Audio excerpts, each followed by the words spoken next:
Ayan guys, kumukulo ng aking tinolang manok. Ayan, nailagay ko na po yung sayuti. Hintayin na lang natin ng 15 minutes. Maluto yung sayuti. Ilagay ko na po yung talbos ng sili. Ayan, ang sarap-sarap.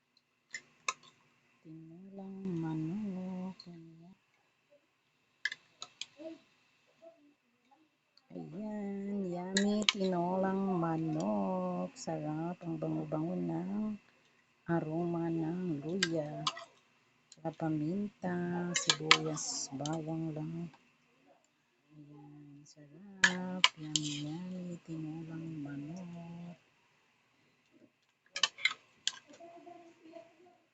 Ayan guys, luto ng aking tinolang manok. Ayan, ang sarap-sarap ng aking tinolang manok. Ayan, ang bango ng aroma ng luya. Tsaka talbos ng sili. Ayan, ang sarap-sarap ng tinolang manok. Yummy yan. Tinolang manok. Ang sarap. Ito na. Thank you for watching guys. God bless you all.